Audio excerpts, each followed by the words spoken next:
God first morning. God first morning po, Pastor. Happy God first morning sa lahat. Sino pa ulit First morning. Ayan, sir. Host po natin. Good morning po, Pastor Nelson. Good first morning po. Good first morning po. Palain po kayo ng Diyos mga kapatid sa umagang ito. Amen po, Pastor. Thank you po. Salamat po sa inyo pong mga kapatid dahil napakalaking pagpapala sa atin ang God first morning.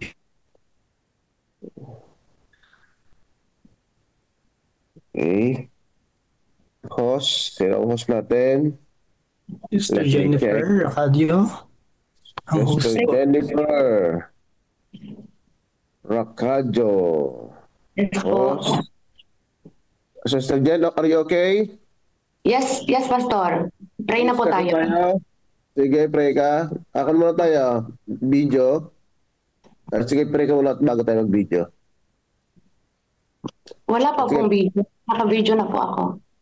The brothers, yung ating video yung kwan. Tapos na po, Pastor. Opening tapos prayer na na po. Prayer na, Sister Jen. Ama naming Diyos na makapangyarihan sa lahat ng tahanan mo na mga langit, pinupuri namin ang iyong dakilang pangalan at patuloy ka naming sasambahin. Ama, sa oras na ito, kami po ay nagpapasalamat sapagkat muli ay ginising kami sa umagang ito sa aming pagkahimbing na pagtulog. At sa oras na ito, Panginoon, dalangin namin na samahan nawa kami ng inyong banal na espiritu at i-bless mo po ang aming mga kapatiran na patuloy na nakikinig sa God First Morning. At tulungan nawa ang mga participants at yun din po nilalapit namin sa inyo ang aming mga puso, pakalinisin kami, Ama, patawarin kami sa mga kami nagkulang at nagkasala upang karapat-dapat kami sa paglilingkod sa inyo. Naway magkaroon po kami ng magandang connection upang maayos po, Panginoong Diyos, ang aming pag-aaral ng mga salita mula sa umpisa hanggang sa ito ay matapos. Salamat po sa pagdinig na aming dalangin, alang-alang sa aming tagapagligtas na si Jesus. Amen. Amen. Amen. Amen. Amen. Happy God sa ating lahat. Morning po. Ayan. Ang ating pong programa ngayong umagang ito, June 25. Happy midweek po sa inyong lahat, mga kapatid. Yan. Ang part 1 po ng ating programa ay ang Bible reading sa chapter 20 na po tayo ng Exodus. Sa verse 1 to 17 po, magbabasa ay si Dr. Moises Canlas. Sa verse 14 po ay si Teresa Pajardo. Third po ay ang part 2 po ay ang reading po sa Lest We Forget ni Pastor Benji Pabelyar at ang kanyang panalangin. Pagkatapos po nun ay ang video ng history ng ating Seventh-day Adventist Church. Ang part 3 po ay ang 200 days celebration. Ang magte-testimony po ay si Sister Marisa Pascua at si Pastor Carl Raymond. Tama po ba? Si Pastor Carl? At yung part 4 po ay ang reading and reflection kahapon sa yesterday COS sa chapter 45 po, 45.4, isang silo ni Satanas. Pagkatapos noon ay God First video po. At ang part 5 po ay ang COS reading sa chapter 46.1 ni Brother Eliakim Fabito. Ang pinamagatang ang tukso ng pakikipagsapalaran at mapanganib na eksperimento. Pagkatapos po noon ay ang 1 minute silent prayer at united prayer po. Ang magkakaloob po ng adoration and confession ay si Pastor Antonio Salarza at ang thanksgiving at supplication naman po ay si Pastor David Claveria. closing song po at ang benediction po ni Brother Eliakim Fabito at ang ating COP chant at closing song po. Yun po ang pagkasunod-sunod ng ating programa ngayong umagang ito. Happy God First Morning po muli. Pagkakaloob po na natin ang Bible reading sa chapter 20 ng Exodus ni Brother Moises Canlas sa verse 1 to 17 po. Happy God First Morning po, everyone. Narito po ang sulat ng Exodo, chapter 20, verse 1 to 17. Binigkas ng Diyos ang lahat ng salitang ito na sinasabi, "Ako ang Panginoon mong Diyos na naglabas sa iyo sa lupain ng Ehipto mula sa bahay ng pagkaalipin. Huwag kang magkakaroon ng ibang Diyos sa harap ko. Huwag kang gagawa para sa iyo ng sarili ng inukit na larawan o ng anumang pawangis ng anumang nasa langit sa itaas o ng nasa lupa sa ibaba o ng nasa tubig sa ilalim ng lupa. Huwag mo silang yuyukuran o paglilingkuran man sila, sapagkat akong Panginoon mong Diyos ay Diyos na mapanibuguin, na aking pinarurusahan ang mga anak dahilan sa kasamaan ng mga magulang hanggang sa ikatlo at ikaapat na salin lahi ng mga napupuot sa akin. Ngunit pinagpapakitaan ko ng wagas na pag-ibig ang libu-libong umiibig sa akin at tumutupad ng aking mga utos. Huwag mong babanggitin ang pangalan ng Panginoon mong Diyos sa walang kabuluhan, sapagkat hindi papawalang sala ng Panginoon ang sinumang gumagamit ng kanyang pangalan sa walang kabuluhan. Alalahanin mo ang araw ng Sabat upang ingatan itong banal. 6 na araw kang gagawa at iyong gagawin ang lahat ng iyong gawain. Ngunit ang 7 araw ay Sabat sa Panginoon mong Diyos. Sa araw na ito ay huwag kang gagawa ng anumang gawain. Ikaw o ang iyong anak na lalaki, ang iyong anak na babae, ang iyong aliping lalaki, ang iyong aliping babae, ang iyong mga baka, ang mga dayuhang nasa loob ng iyong mga pintuan. Sapagkat sa loob ng 6 na araw ay ginawa ng Panginoon ang langit at ang lupa, ang dagat, at lahat ng nangaroroon, at nagpahinga sa 7 araw. Kaya't binasbasa ng Panginoon ang araw ng Sabat at ginawa itong banal. Igalang mo ang iyong ama at ang iyong ina upang ang iyong mga araw ay humaba sa lupaing ibinigay sa iyo ng Panginoon mong Diyos. Huwag kang papatay. Huwag kang mangangalunya, huwag kang magnanakaw, huwag kang magiging sinungaling saksi laban sa iyong kapwa. 17, huwag mong iimbutin ang bahay ng iyong kapwa, huwag mong iimbutin ang asawa ng iyong kapwa, o ang kanyang aliping lalaki, o ang kanyang aliping babae, o ang kanyang baka, o ang kanyang asno, o ang anumang bagay ng iyong kapwa. Ang salita ng Diyos. Amen.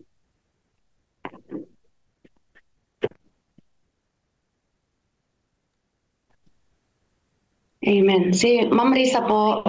Amen. Next. Okay po. Narinig po ba ako? Yes. Risa, okay Ayaw po. po. Okay, happy God First Morning po.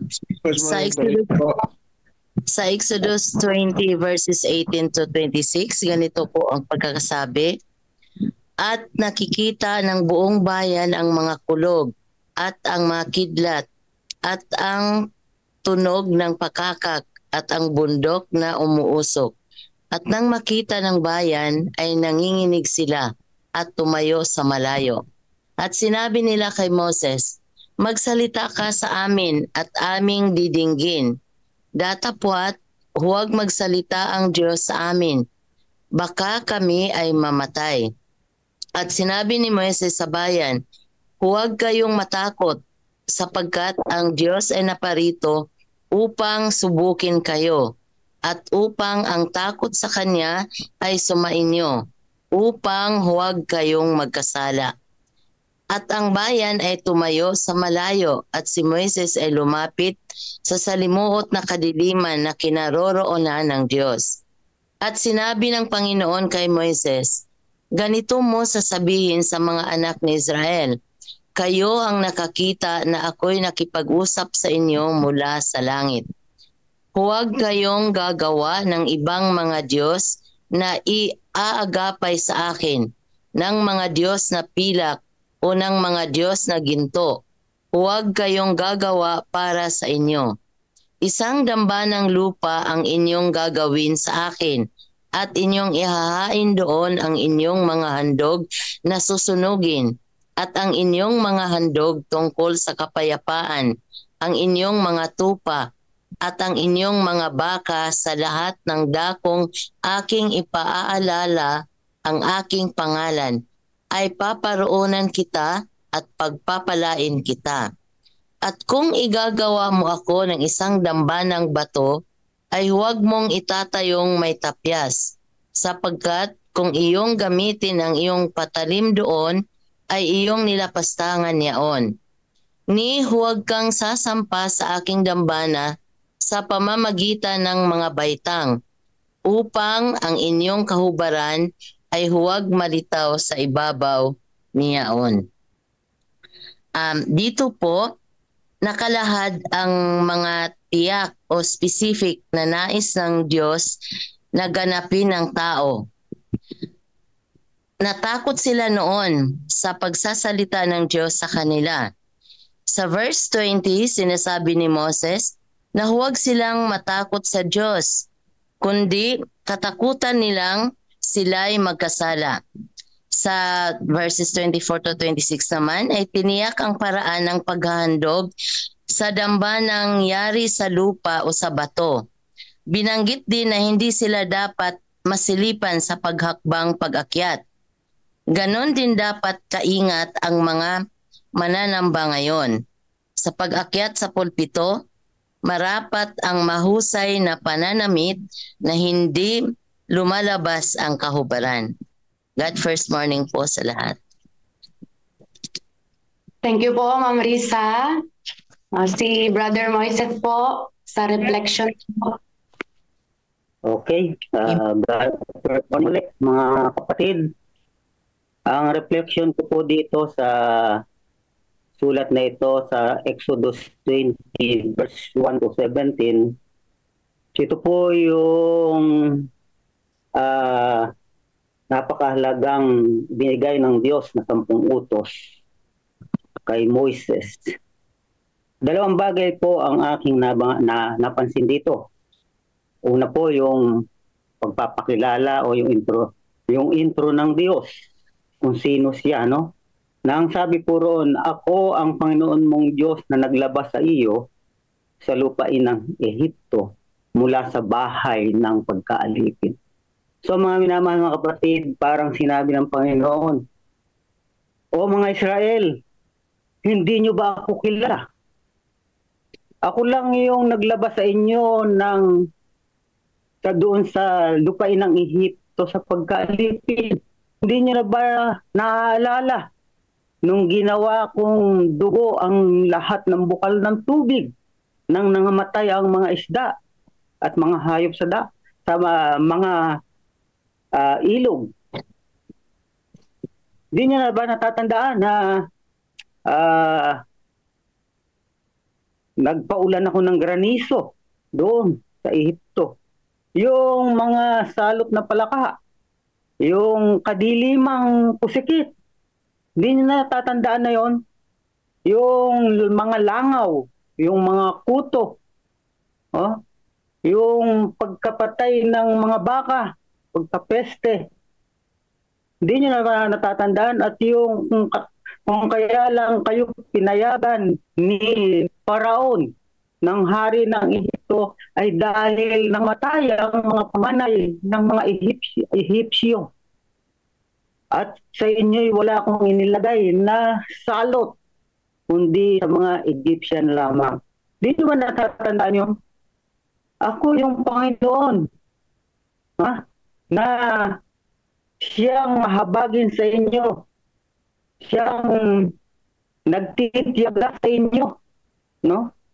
Bagamat kayo ay matitigas ang ulo, palang pananampalataya ay patuloy kayong dinadala sa pinakamabuting lupain. So, ako lang ang nakakaunawa sa inyo, ang sabi ng Panginoon. Parang sinasabi niya, ako lang nakakaunawa sa inyo, sa inyong patuloy na paggawa ng kasalanan. At alam ko, siguro sabi ng Panginoon, kayo'y lupa lamang. Nagsimula lang kayo sa lupa. Ginawa ko lang kayo sa lupa. Kaya wala naman kayong dapat maipagmalaki. No?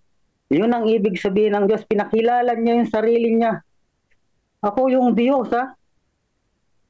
Oh. Huwag kang magkakaroon. Ako, ang sabi niya, huwag kang magkakaroon na ibang Diyos sa harap ko. Ako'y siloso. Siguro, bawat isa sa atin, naranasan na yung kahulugan ng salitang mapanibughuin. Baka isa kayo sa paborito ng inyong nanay o hindi paborito. O hindi rin kayo pinalad na maging paborito ng inyong tatay. O maaaring hindi rin kayo naging paborito ng both side ng inyong lola, no? Oh, sana paborito naman kayo, both side. O so, isa man lang sa kabilang party ng lolo. Baka, naku, mabigat po, no? Pagka nakita mong mayroon silang ibang paborito, pag binibigyan sila ng baon, binibigyan sila ng regalo, nandun yung paninibugho, napakasakit, di ba? Sa karanasan nga ni Joseph, kaya yung mga kapatid niya, no, yung nakaraan nating mga pag-aaral, yung mga kapatid niya nanibugho kay Joseph. May bago siyang balabal. Sana hindi natin naranasan yung mga ganun. O dili kaya ay yung ating crush, nung bago-bago tayong sumisinta. Yung crush natin na lalaki ay mayroong ibang kausap. Ganun yung paninibugho. Yung crush natin na babae ay mayroon siyang laging kasama, no? Ipinakilala ng Diyos, siya'y magpuin. Nararamdaman po niya yung sakit. Hindi lang sinabi ng Panginoon dito na ako'y lumuluha pagka mayroon kang ibang Diyos.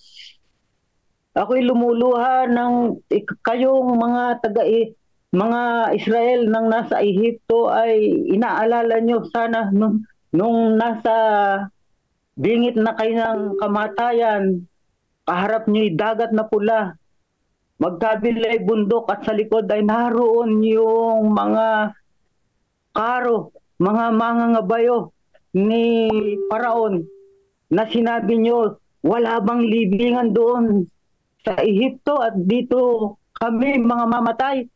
Sinisi nyo ang Diyos. Sinisi nyo si Moises. No? At nakita ng Diyos sa panahong yun na wala kayong kagalang-galang sa Diyos. Wala kayong kapanampalataya sa Diyos na kaya niyang gawin lahat ng mga bagay. Kung yung 10 salot ay nagawa niya doon sa Egypt para ilabas kayo sa pagkaalipin. O hindi man lang kayo tumingala sa langit na manalangin, Panginoon, paano ang gagawin namin? Kami nasusukol ng kapanganiban. So, ako yung Diyos na humawi ng dagat na pula na kayo'y nagdaan sa tuyong lupa. At sa pagdadaan ninyo ng sumusunod na ang mga karo at mga bayo, mga kawal ni Paraon, ay tinabunan upang sila hindi nyo na makita. Yun yung napakahalagang bagay sana na maalala ninyo na mayroong Diyos na sa araw nagbibigay ng ulap, no? Ng haliging ulap upang hindi kayo mainitan. Ganun po kayo kamahal. Hindi na lang masabi siguro ng Panginoon dyan. Hindi na lang isinalari ito. Ako yung sa gabing may haliging apoy upang sa inyong paglalakbay ay mayroong kayong ilaw.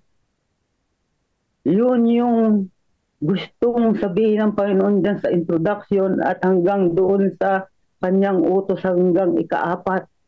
Ako yung Diyos. Sabi niya doon sa ika-4 na utos, ako yung Diyos na lumalang ng langit at ang lupa. Amen. At nagpahinga ako sa ika-4. At nagpahinga ako sa ika-7 araw. And then, yung pangalawang reflection dito ay yung sino yung tao. Amen. Ito pong mga utos na ito ay proteksyon po sa atin, mga minamahal kapatid. Kung hindi siguro binigay ang 10 utos na ito sa tao, baka hindi tayo nag-exist itong ating generasyong ito. Baka kaya na. Yun yung mga minuno natin at hindi na tayo isinilang. So ito mga minamahal, mga kapatid, ay proteksyon ng tao sa ikalawang refleksyon. Maraming salamat po. Pagpalain po tayo ng Diyos kung kaya't mayroong tayong God First Morning Program. Amen. Amen. Amen. Maraming salamat. Moises. Amen. Pastor Nelson, may time pa. Amen. Amen. Amen. May 7 minutes pa po tayo, Pastor. 7 minutes. Mga kapatid, so ang ating pinag-aaralan dito ay yung very familiar sa atin mga kapatid ang kwentong ito. So dito, ang nakita ko dito ay talagang ang Diyos ay nagpapakilala. Kagaya na binanggit ni Brother Moises. So ang aking nakitang reflection dito, ang Diyos ay nagpapakilala sa bayang Israel na kanyang inilabas. Bagamat ilang taon niya kasama sila sa kanilang paglalakbay sa Kanaan, mga kapatid, ang Diyos ay nagpapakilala pa rin sa kanila. So kaya lang mga kapatid, ang background din nito ay ang tao dito ay alam naman natin kung saan nanggaling ang Israel. Sila ay nanggaling sa Egypto na sanay sila sa pagsuway, sanay sila sa buhay na walang kautusan, sanay sila sa buhay na walang sinusunod na Diyos, sanay sila sa buhay na sanay sila sa Diyos, na sanay sila sa buhay na nakakakita ng mga ribulto o mga inanyong larawan. Sanay sila doon. So pagkatapos nilabas sila ng Panginoon, so what I'm saying is yung sitwasyon ng Israel na ito ang utos. Pero mga kapatid, bago inutos ng Diyos, bago ibinigay ng Diyos ang utos na to sa kanila, gumawa muna ang Diyos sa kanila. Gumawa muna ang Panginoon ng mga dakilang bagay sa kanila. So, bago ibinigay ng Diyos yung utos na ito, pinatunayan muna ng Diyos kung sino siya, kung paano at kung ano ang kanyang pagmamalasakit sa kanila. Kaya dito mga kapatid, binabanggit dito yung mula sa henerasyon, from generation to generation. So dito mga kapatid, hanggang sa ika-4 at ikatlo at ikaapat na saling lahi. So ito mga kapatid ay ilang salin lahi na ba ang Israel sa panahong ito?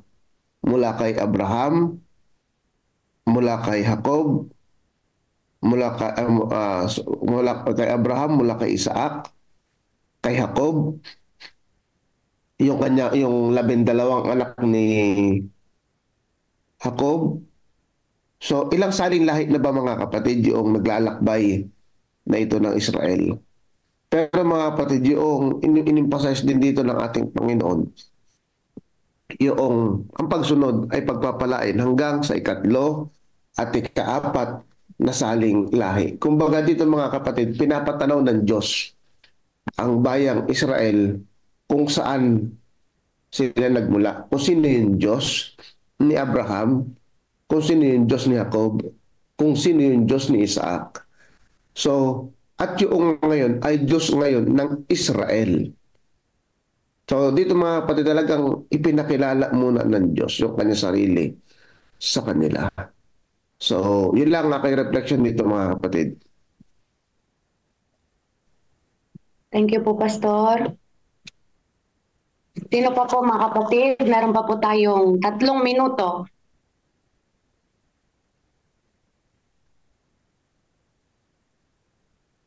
Sige, kung wala namang gusto mag-reflection, si Brother Edmond, nagbukas ng mic. May mga comments po sa chat box. Pwede po nating basahin. Sister Jennifer. Yes po. Chat Ako ba? lang po magbasa ba? Tulungan po kita. Tayo mo na Brother Edmond. Ibasa sige mo. po.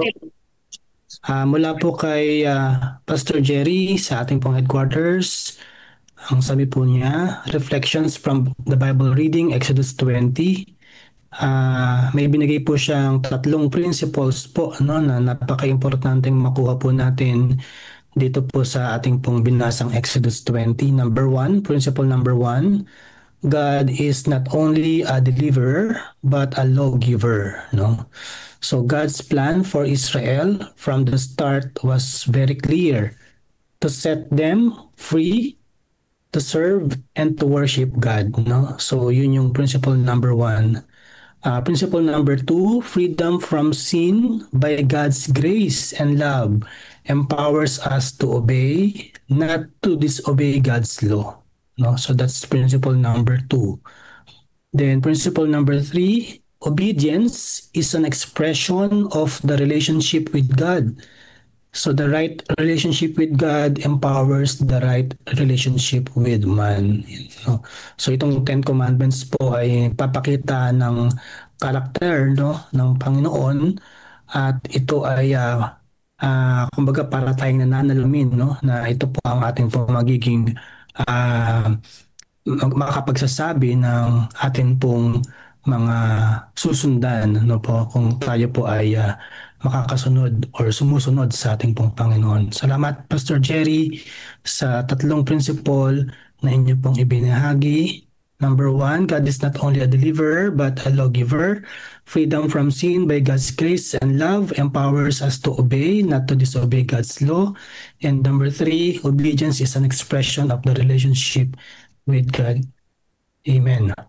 Mula naman kay Winfred Hilao, personal reflection, isinulat itong dekalogo ng langit sa tapyas ng bato upang ang Panginoon lamang ang ating sasambahin at paglilingkuran anuman ang mangyari sa atin. Siya lamang at wala nang iba.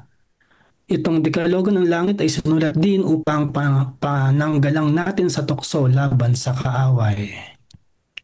Amen. Thank you, Brother Winfred. Mula kay Brother Ray Relampagos, the 10 Commandments spoken and written by God Himself is He Himself mismo. No? Kapag itakwil natin si Kristo ay tinatakwil natin ang Kanyang utos.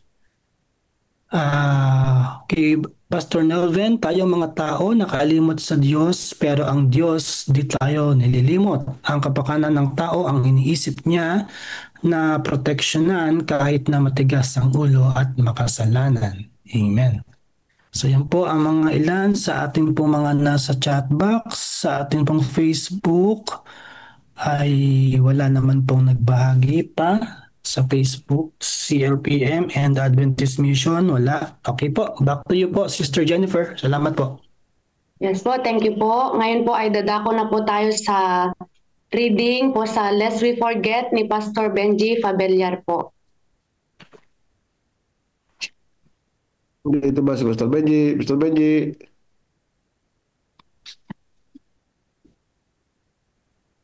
Oh, wala yata ah.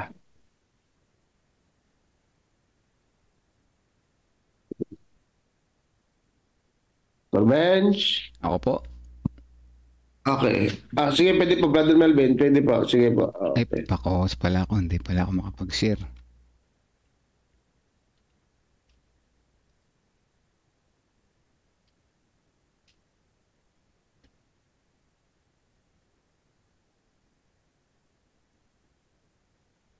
Ayan, sige po.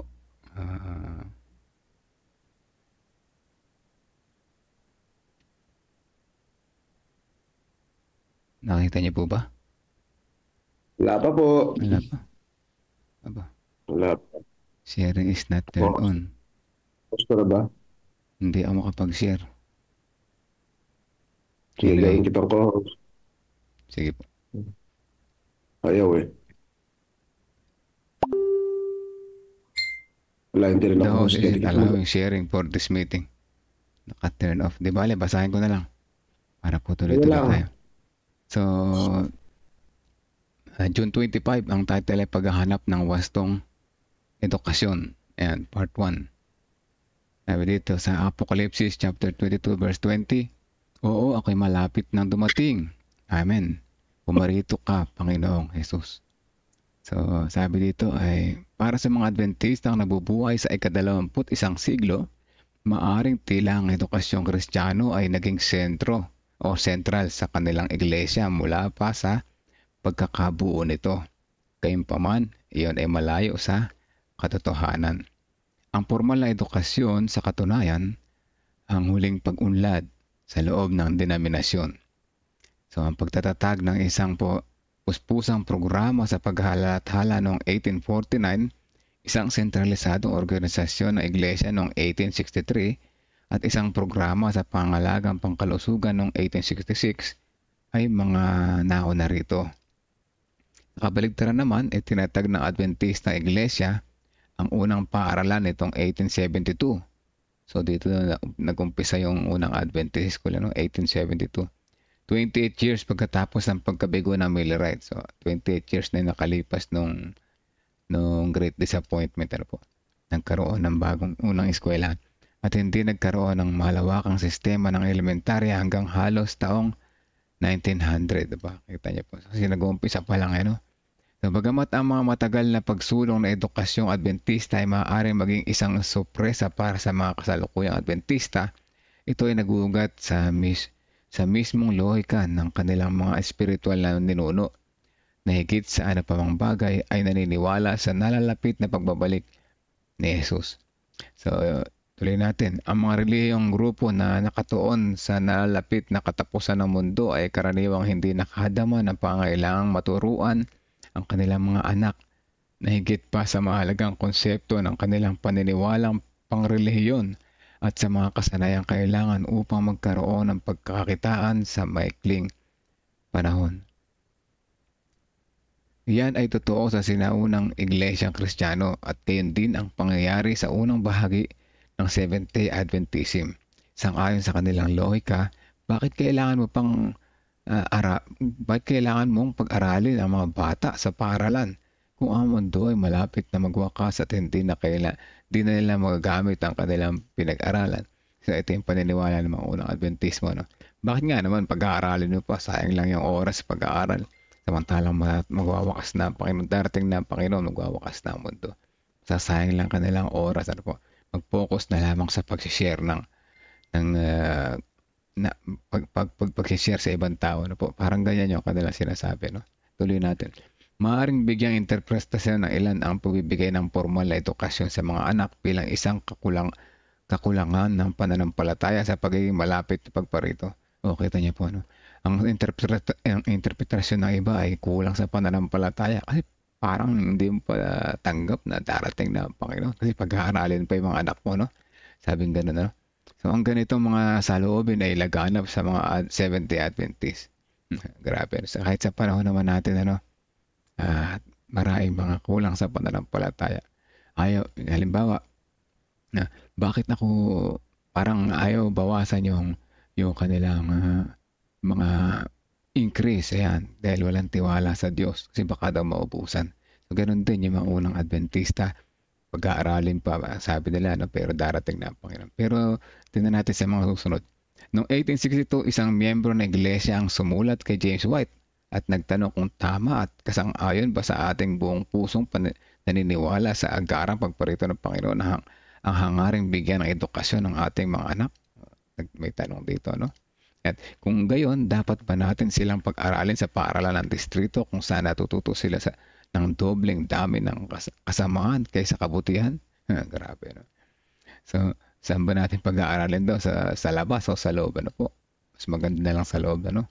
Sumagot si White na ang katotohanan ng malapit nang dumating si Kristo ay hindi dahilan upang hindi na linangin ang kaisipan. O yun ang tama, mas tama, no? Hindi naman porket pinag-aral natin yung ating mga anak, hindi tayo naniniwala na Jesus ay darating na. Mas lalawak pa kayong kahalawan ng ating mga anak, ano? Dahil habang naghihintay sa pagbabalik niya, lumundag na wala ako.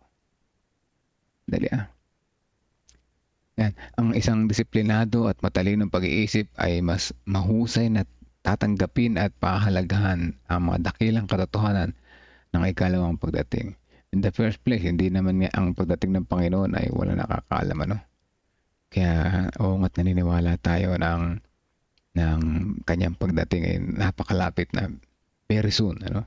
Pero hindi naman din tama hinto mo na lahat yung buhay dahil darating na Panginoon, ano po? Pagpatuloy mo pa rin yung pag-share, pag-aaral para matuto pa, mag-aaral ang Bible at gigit sa edukasyon sa mga bata, no? So, sa pahayag na iyon ay tinakda niya ang yugto para sa pagbuo ng isang sistema ng edukasyong Adventista. Dito na nagsimula yung sistema ng edukasyon, na nais ng Diyos na paunlarin natin ang lahat ng ating mga talento habang iniintay natin bumalik si Jesus. Dito na lumawak na yung sistema ng edukasyong Adventist, ano po? Kasi nga sa paliwanag ni James White ay mas nahunawaan ng mga unang Adventismo na hindi naman kawalan ng pananampalataya yung pagpapaaral sa mga anak, ano? Kaya nga hanggang maging sa ngayon, kaya mas isinasuggest natin na sa eskwelahan natin mag-aral yung ating mga anak, ano po. Kaya lang medyo mahal nga lang, ano po. Pero may mga scholarship program naman na makakatulong sa ating pag-aaral ng mga anak. So yan po yung ating Let's Forget sa umaga nito. Ang title ay Paghahanap ng Wastong Edukasyon, Part 1. May karugtong ito bukas, ano po. Pastor, pray na po. Amen. Sige po, let's pray po. Amen po. Amen. Mayroon yatang, sige po, tayo manalangin. Amang banal na makapangyarihan sa lahat, salamat po sa umaga na ito na kami yung binuksan ng aming isipan na kayo ang aming kasama. Sa simula sa Bible reading ay nakita namin ang iyong kabutihan. Nakita namin ang pagkatakot sa iyo ay hindi paglayo.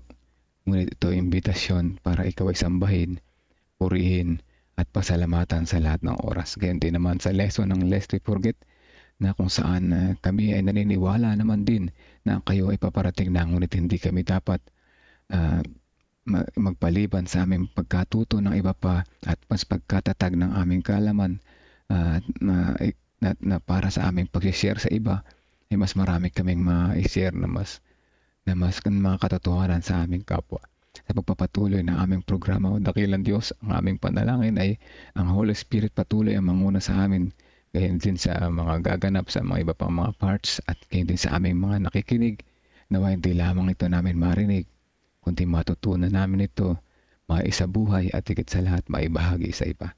Ito pong aming dalangin sa pangalan ni Jesus. Amen. Amen. Thank you po, Brother. Amen. Amen. Amen.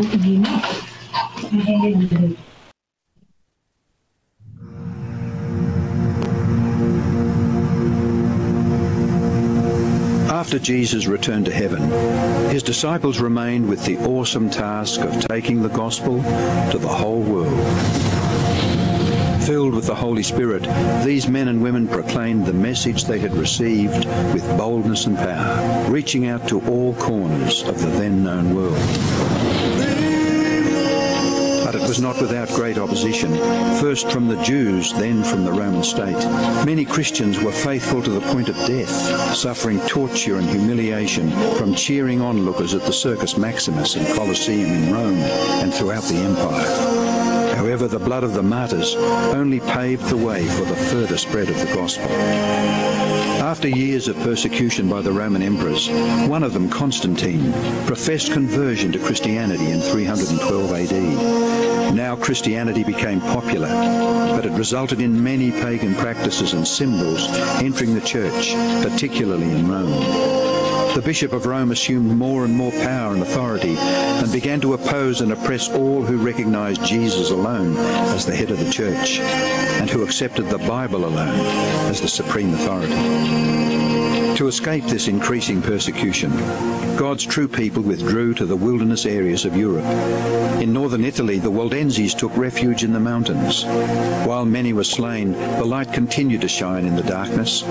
God was still in control, and he began to raise up men like Wycliffe, Huss, Tyndale, Luther, Calvin and Zwingli to stand for his truth. They stood for the Bible alone, faith alone, and Christ alone. In 1798, in fulfillment of Bible prophecy in the book of Daniel, the religious and political supremacy of the Roman Church was temporarily reduced when General Berthier removed Pope Pius VI from his throne. Consequently, in the decades that followed, there arose a great awakening of interest in the prophecies of Daniel, and many were convinced Jesus was soon to return. In the United States, the Baptist preacher William Miller was joined by hundreds of other preachers in their expectation of the return of Jesus in 1844. However, when Christ did not return in 1844, further Bible study led a small group to discover that Christ's ministry in the heavenly sanctuary was an explanation for their great disappointment. They discovered that the Bible taught that the seventh day was the Sabbath that Jesus had set aside for his people. Slowly they came to understand that their mission was to preach the three angels' messages of Revelation 14. Their goal as Seventh-day Adventists was to preach with power the everlasting gospel and to prepare the world for Christ's return. More than 160 years have now passed. Years that have brought 2 world wars, numerous military campaigns, financial depressions, the rise of atheism and secularism, as well as a booming world population, with natural disasters increasing in frequency and intensity. Today, the Church's mission and message is more relevant and urgent than ever in its history. Jesus is coming soon, and the world must be warned. Prepare to meet your God. Amen. Amen. Amen. Po tayo sa 200 days celebration. Ang una pong magte-testimony, nandyan na po ba si Sister Marisa Pascua? At susunod po si Pastor Carl Raymond. Dito na rin po, Sister Marisa. Yes. Sige po. Open po kayo ng cam. Thank you.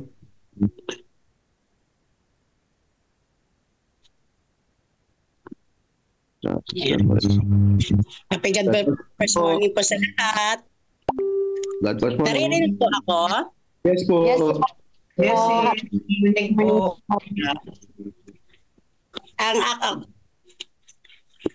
Bago po ako mag-umpisa, ito po yung basahin ko po muna. Ano kayo bago ang experience ng pagdalo ng JFM of Happy Me? Mga kapatid, noon, hindi po ako born Adventist. Kumbaga, converted lang po ako. Nauna po ma-convert ang mother ko noong 1984. So, kasi po ako nasa probinsya noon. Tapos, high school pa po ako nang umuwi ako. Nalaman ko po na nag-iba na po ng relihiyon ng mama ko. Naging na po siya, Adventist.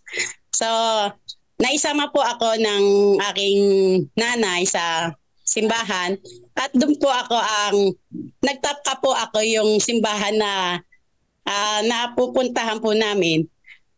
So, kasi along the highway lang po yung church ng SDA sa papuntang school noon. Naglalakad lang po ako. Nakita ko po yan no, yung Adventist na yon na 7-day Adventist. Mga natanim sa isip ko po nung panahon na yon. Yung 7-day na yun, di ba po may mga porcelas na ginagawa. Akala ko po nung pagawaan siya ng porcelas. Tapos yung nga po na sabi ko simbahan pala to. Kasi hindi ko po talaga totally nakikita na church siya. Kasi nakikita ko lang po talaga 7-day.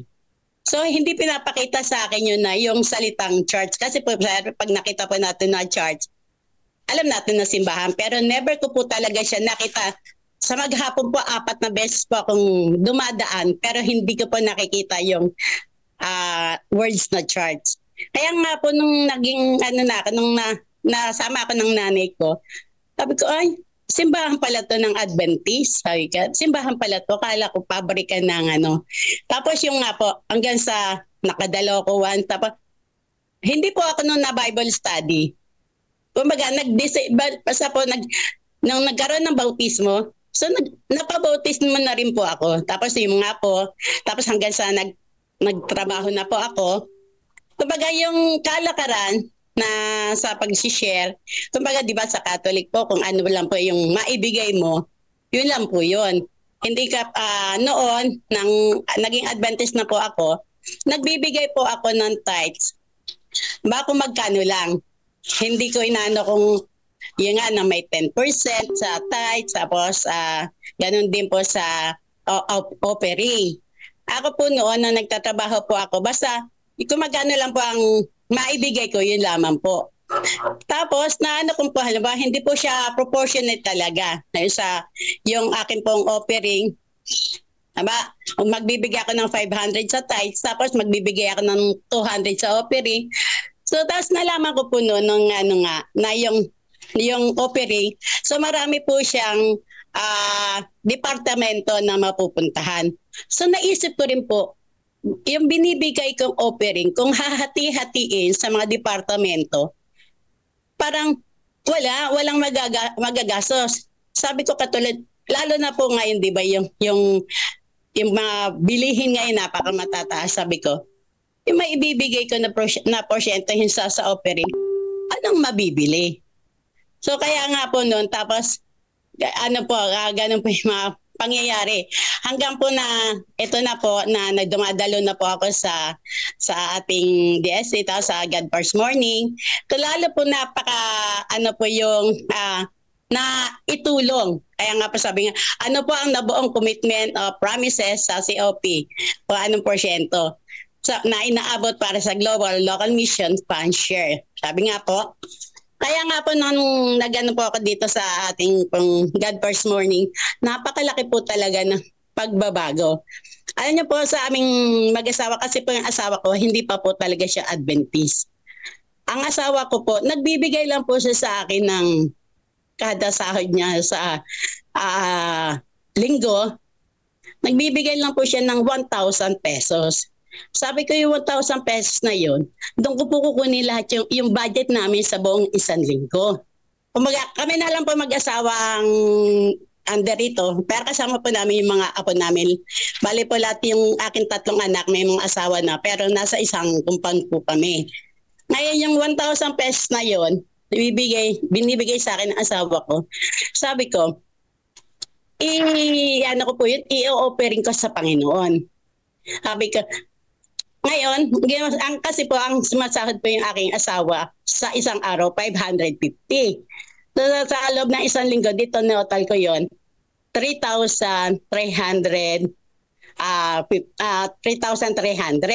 So, ang ang tithes po doon is 300, 330 sa 10% po.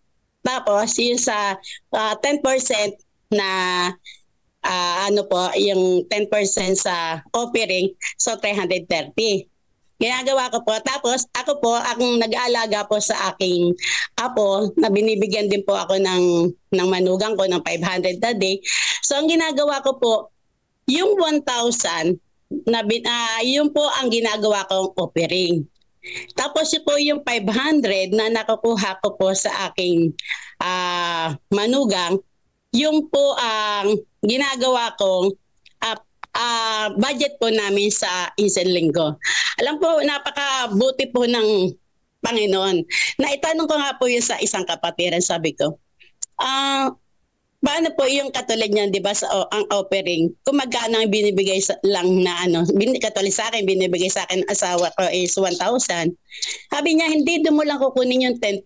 Sabi ko, yung 1,000 din, di 100 lang. Tapos sabi ko, hindi. Sabi ko, binibigay ko po talaga sa Panginoon na kung magkano ang kinita ng asawa ko sa isang linggo, yun doon po ang ibinabalik ko. So nag-ano po ako na yung sa first sa offering mo 10% or more ang ibinibigay ko na alam mo po, nalagang patunayan ko po na ang Panginoon, pag tayo po ay nagtatapat, may mga pangyayari sa ating buhay na hindi po natin alam. At tulad po, pag Miyerkules po, pag Biyernes, kailangan po namin mamasahe. Pag atin po ng midweek. Alam niyo po, pag yung bubukas po ako naiyak lang po talaga kasi napakadakila po talaga na ating Panginoon. Pag magbubukas po ako na maghanap pa sa damitan ko, may nakukuha po ang pera. May sagot ng Panginoon na gagamitin ko para ito po yung mapamasahe po o kaya alam po may pangangailangan po ako na kailangan ko. Kaya po, nagpapasalamat po talaga ako sa Panginoon sa dakilang pagpapala na ipinagkakalob niya po sa amin. At ito rin po yung aking asawa. Kinausap ko na po siya na pag darating po yung kanyang monthly pension kasi po nagpe-pension po siya ng kulang po 9,000 sa isang buwan. Sabi ko nga po sa asawa ko, sabi ko, pagtatanggap ka ng iyong pension, bigyan mo ko ng 2,000 kasi yung kailangan natin ibalik sa Panginoon ang pagpapala na ibinigay niya. Siyempre po Catholic, hindi siya marami pong sinasabi. Sabi ko, wag ka na magsalita kasi ang salita mo, doon ka magkakasala. Basta importante, pasalamatan natin ating Panginoon kasi yung binigay sa iyo na kaya ka nagkapensyon dahil sa buhay na ipinagkaloob sa iyo ng ating Panginoon na umabot ka sa edad na ganyan pa at ngayon nakakakuha ka ng pensyon dahil sa pinagkaloob ng Panginoon ng buhay at kalakasan. Kaya nagpapasalamat po talaga ako sa ating Panginoon sa pag-ibig na ipinagkakaloob niya po sa atin na tulay nga po, sabi nga po, alam mo, at saka napakasaya po sa puso yung ikaw po yung nagtatapat, sabi ko nga po, kadala no ng last Sabbath. May nakausap ako ng kapatiran. Alam mo, napakasaya na kasi po noon, nung hindi pa po, di ba, hindi pa lagi pong pag nagbibigay po ako ng offering noon, nag-ano po ako ng sa charge ng pangbayad ng kuryente, sabay nagbibigay din po ako. Pero ngayon po, dahil nga po na di ba dito marami po na mga kapatiran din na sa pamamagitan ng God First Morning, marami po nakakapagtapat na or nagbibigay ng offering. At sabi ko nga po, alam mo, napakasaya pag yung ating lahat ng kapatiran na magtatapat sa ating Panginoon. Sabi nga, hindi na tayo kasi po ang church dati nagkakaroon pa ng negative sa mga bayaran sa kuryente. So ngayon hindi na po. Kaya sabi nga namin, nagkausap. Alam mo, kung lahat tayo ng mga kapatid magtatapat, sabi niya, oo, kung lahat tayo magkakatapat, siguro makakabili tayo ng sasakyan. Sabi kang gano'n. Alam mo, siguro, sabi ko, hindi, talagang mangyayari yan kasi ang Panginoon pag tayo nagtatapat, binibigyan niya tayo ng mga pagpapala. Kaya nga po, sabi nga po dito, sa akin pong babasahin na memory verse, sabi nga po, at maaring gawin ng Diyos na ang lahat ng biyaya ay magsagana sa inyo upang kayo na mayroong laging buong kaya sa lahat ay magsipanagana sa bawat mabuting gawa.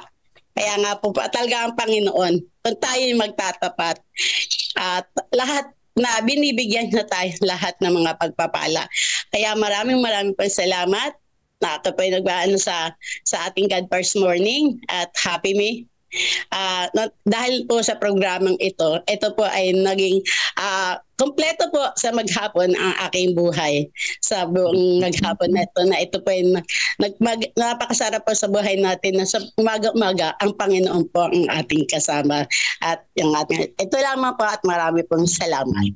Amen. Amen. Thank you po. Amen. Sige po. Okay po.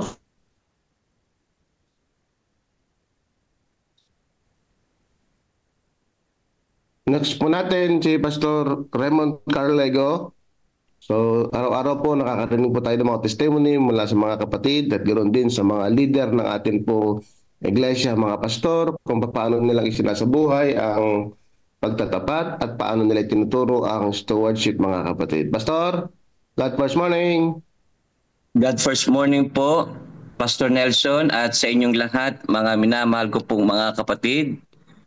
Purihin po ang ating Panginoon sa umagang ito na tayo po ay narito para po sa ating pong patuloy pong pag-aaral at sa ating pong patuloy pong pagtutok po sa programa ng God First Morning. Sa umagang ito, mga kapatid, ay nais ko pong i-share sa inyo ang mga katanungan, ganun din ang aming pong mga kasagutan, patutuo po ng kabutihan ng ating Panginoon at ganoon din sa katapatan po natin sa Kanya. Ang una po, kamusta po ang journey nyo sa commitment ng COP sapagkat ang tithe ng pastor ay automatic ng kaltas? Opo, sa lahat po ng worker ng ating mission conference, ang tithe po ng pastor ay automatic na pong kinakaltas. Pero sa amin po ay masaya po kami mag-asawa sapagkat kinakaltasan na kami ng tithe, ay kami pa rin po ay nagbibigay pa rin po ng aming ikapu at handog. Mga kapatid, ay masaya magbigay, magbalik sa ating Panginoon sa lahat ng kanyang pong pananalapi. Kaya kami po ay masaya na patuloy na nagbibigay, nagbabalik, nagtatapat sa Panginoon, bagamat ang aming pong mga tithe ay automatic ng kinakaltas, pero kami po ay nandoon sa COP na 10% or more, pati po ang aming mga ikapu. Kaya bilang worker, bilang pastor, maliban sa aming pong pananalapi ay nakakaltasan na po kami, ay kami naman po ay masaya na nagbibigay at nagbabalik ng para po sa ating Panginoon. Ang pangalawa po ay ano na po ang nabuo niyong commitment sa COP? Ang aming nabuo na commitment sa COP, mga kapatid, ay yung panawagan ng Diyos na tayo'y magtapat. Sabi nga po doon, kung 10% or more, gawin natin yan para sa ating Panginoon. Yung ating commitment ay sa aming mag-asawa ay naroon, pero yung pagpapala ng Panginoon ay bumubuhos sapagkat ang anak niya po ay nagiging tapat sa ikapu at sa inyong sa handog, mga kapatid. Ang pangatlo, paano niyo po tinuturuan ang mga kapatid sa pagiging tapat na katiwala? Mga kapatid, sa aming pong pagtatanong sa mga kapatiran, bago pa din po dumating ang COP o ito pong programa o education training ng stewardship, yung iba po ay nagagawa na po nila. At yung mga kapatid na bagong napakinggan ang panawagan ng Diyos ang pagtatapat sa Diyos at ang mensahe ng COP na ating Stewardship Education Training ay doon po lalo nilang naintindihan ang pagiging katiwala at doon po nila na isasagawa na nagtama ang pagbabalik ng mga ikapu at handog sa ating Panginoon. Kaya po mga kapatid ay napakaganda ng ating misyon ay patuloy na ito'y tinuturo, patuloy po itong isinasagawa, hindi lang po sa ating God First Morning, Missional Evening, sa pagbisita ng ating pamunuan, ng ating direktor sa bawat iglesia, sa area, at sa mga mensahe na ating napapakinggan, ay napakalaking impact at nagpapaalala sa mga kapatid sa pagiging tapat na katiwala sa ating Panginoong Hesus. Kaya po, yung iglesia, kung iilan lang ang nagtatapat at nagbibigay ng ikaputhandog, sa kanilang napakinggan dito, halos o marami na po o iilan na lang ang patuloy na nanalangin na magtapat na maibigay ang 10% or more na handog sa ating Panginoon. Next po, ang pang-apat, ano po ang naging magandang impact ng COP sa local church? Mga kapatid, tunay napakagandang impact at tunay na mga kapatiran natin sa bawat iglesia o sa aming pinaglilingkuran ngayon ay masayang-masaya ang mga kapatiran sa COP, sa Stewardship, Education Training, at pati po ang mga manggagawa natin sa misyon ay ito po ay naging magandang impact po sa local church, mga kapatid. Kaya itong napag-aaralan natin ng COP, mga kapatid, ay makikita natin maliban sa sila nagtatapat sa Panginoon, yung kanilang lifestyle, yung kanilang buhay, ay kanilang nakikita po natin yung commitment nila sa ating Panginoon at yung kanilang relasyon ay lalo pong lumalalim, lalong nagtatapat at lalong nabibigyan diin ang pagiging mabuting katiwala. Ang isa po sa impact sa local church, mga kapatid, masaya na ang mga kapatid na nagbabalik ng ikaputhandog sa ating Panginoon. Alam niyo yung pakiramdam na hindi po nagiging burden, hindi po nagiging pagdadalawang isip. Ngayon, mga kapatid, ay masaya po sila, nagbabalik, nagtatapat sa ating Panginoon. Ang panghuli po, ano po ang ilang challenges nyo sa stewardship practices? Ang challenges po, mga kapatid, kung ang manggagawa po ay nagtatapat, kailangan ang pamilya mo ay kasama mo dito sa stewardship COP training, mga kapatid. Kaya kaming mag-asawa ay hindi naging challenge, kung hindi ang naging hamon sa amin yung napapakinggan po natin yung education training na ito, 10% or more, yung po ang naging isang hamon sa amin na sundin ang payo, sundin ang panawagan, sundin ang kalooban ng Diyos, sundin yung ating direktiba ng ating misyon, sundin po ang sinabi ng Panginoon na kayo ang aming tapat na katiwala, ay ito po ang ating gagawin.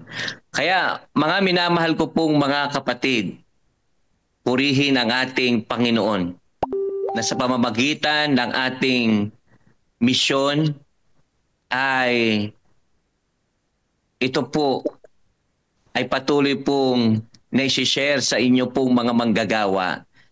At itong challenge na ito ay hindi nagiging challenge kung hindi lalong nagiging magaan at ang pagiging mabuting katiwala ay nagiging lifestyle natin mga kapatid.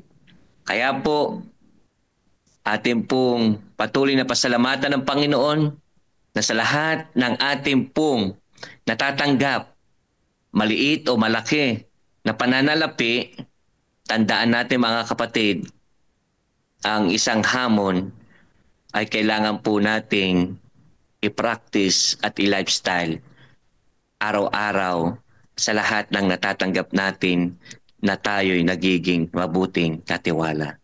Namal ko po mga kapatid, ang aming pong patutong ito ay tunay na napakabuti ng Panginoon at ang inyo pong mga manggagawa ay patuloy na ito po'y pinapractice nila lifestyle at isinasagawa sa pamamagitan ng gabay ng ating Panginoon. Kaya purihin ang ating pong programa ng ating misyon, God First Morning, at sa ating pong pagsasagawa ng ganitong programa ay dapat po idalangin natin ang bawat isa at masaya po tayo na nagiging mabuting katiwala ng ating Panginoon. Amen. Amen. Thank you. Praise the Lord, Pastor. God bless sa iyo. Pagpalain ka ng Panginoon. So, Thank you po, Pastor.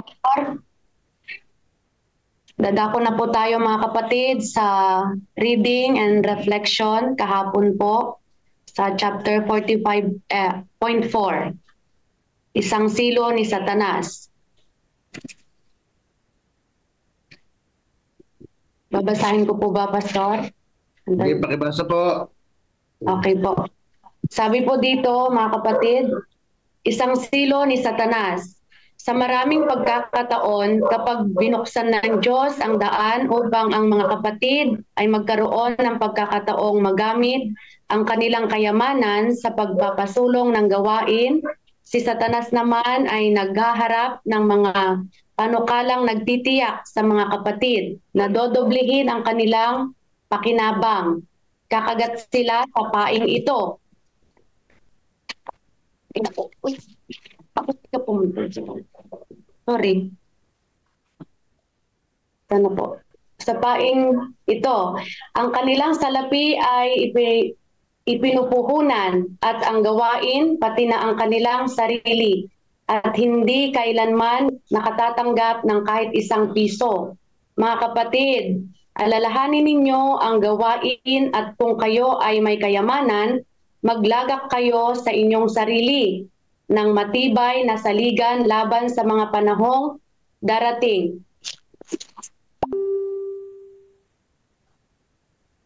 Upang makapanghawak kayo sa buhay na walang hanggan. Si Jesus, alang-alang sa inyo, ay naging dukha upang kayo ay kanyang padukhaan ay maging mayaman sa kayamanan ng langit. Ano ang inyong ipagkakaloob kay Jesus na nagkaloob ng lahat para sa inyo? Testimonies for the Church, Volume 5, page 154 and 155. Salamat po, Sister Jennifer, sa reading ng atin pong COS kahapon, Council of Stewardship kahapon mga kapatid.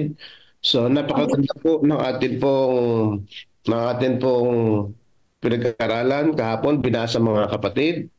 As an heir of Satan mga kapatid, patibong. So marami mga kapatid ang nasisilo pagkaminsan kapag hindi tama ang atin pong pangangasiwa sa mga natira mga kapatid. Pagka tayo po ay may pera, bagamat nakapagkakaloob na ng ikapo mga kapatid o ng offering, ay sabi dito si Satanas ay gumagawa ng maraming paraan o nag-aalok mga kapatid. So sabi dito dodoblehin ang pera. So tama mga kapatid, pero sa huli ay walang tatanggapin kahit na sa piraso. So dito mga kapatid, kapag tayo daw ay binigyan ng Panginoon ng mga means, mga pagkukunan, ay isipin natin yung gawain ng Diyos, kung papaano ang pagpapala ay maging daluyan ng pagpapala, mga kapatid. So, kadalasan kapag tayo pag may pera tayo, ay iniisip natin saan ko gagastusin, paano ko uubusin. So, pagka naman ay i-invest natin sa ganito. So, maganda po yung investment, mga kapatid. Kaya lang, pipiliin din po natin yung investment na sa palagay natin ay nasa mga Kristiyano pamamaraan. So, pag-iipon, hindi yung mga pinag-aralan natin kahapon, mga kapatid, na nalulusaw o parang tayo ay na-scam o nadadaya. So, ganun, mga kapatid. So, tatandaan natin, si Satanas ay maraming pamamaraan upang ubusin ang pera ng tao. So, napakarami niyan, mga kapatid. So, at si Satanas din ay napakaraming pamamaraan upang masilo ang tao, mga kapatid, o madaya ang tao, o sa mga pakana ni Satanas, napakaraming pakana ni Satanas upang ang tao, mga kapatid, ay makapag-invest sa mga maling pamamaraan. So, wag daw po tayong, kung hindi, mga kapatid, isipin natin na anuman daw yung pinagkaloob sa atin ng Diyos, ay isipin natin yung kung paano yung pagpapala natin ay maging pagpapala sa iba. Para bang si Jesus, mga kapatid, binigyan niya dito ng isang halimbawa na si Jesus, bagamat sa Jesus for your sake became poor. So, nung ang tao ay nagkasala, pwede naman sigurong isipin ng Panginoon, so, bakit ko pa i-invest yung buhay ko dito? So, pwede naman niya isipin na, so alam niyo yung mga kapatid, pwedeng gawin ng Diyos, pero hindi po ganun ang kanyang inisip. Kung hindi inisip niya na ang tao ay kailangang matubos mula sa pagkalugmok ng kasalanan o sa naging pakana ni Satanas. Kaya dito, mga kapatid, parang merong panawagan dito, what will you give for Jesus who has given all for you? So yung mga natin, mga kapatid, yung ating mga ikapu at handog, ipagkaloob daw natin sa Panginoon, at maging yung natira, mga kapatid, na ating mga kayamanan ay gamitin natin ng tama. Huwag tayong pasisilo sa alok na sanlibutan, mga enterprise, mga kung saan pwedeng invest.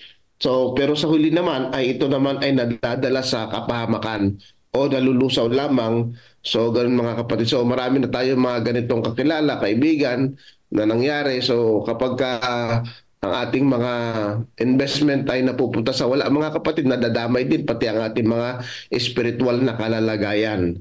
So, ganun po siya, mga kapatid. So, yun po, a snare of Satan. Any reflection pa? Oras pa natin, 5:13. Thank you po, Pastor. Meron po dito, mga kapatid, na kahalintulad ito ng karanasan na isang treasurer, no? Nasa halip na i-remit po yung ikapu at handog, naisipan niya munang inegosyo para kumita ito. Pero sa halip na kumita, nalugi pa. Bakit kaya? Nakabalita siya ng mabibilhan ng murang kamatis at may alam din siya na babagsakan ng mahal na kamatis. Kikita na sana, kaso mabilis na nabulok yung mga kamatis, mga kapatid. Sa halip na may mairimit siya, wala na, naging katitisuran pa niya dahil nagtampo siya ng tanggaling treasurer. Yan po. May karanasan din po ako, mga kapatid, na easy lang po ako na gusto kong kumita agad ng pera. Na alam niyo po yung yung kapa. Ayan. Nag-invest po ako sa kapa. Nalutang po. Sa kahapon.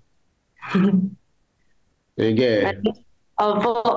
Nalusaw yung aking yung pera sa kapa. Kasi hindi ko naman pinaghirapan yon. Ayan. Nalusaw tuloy.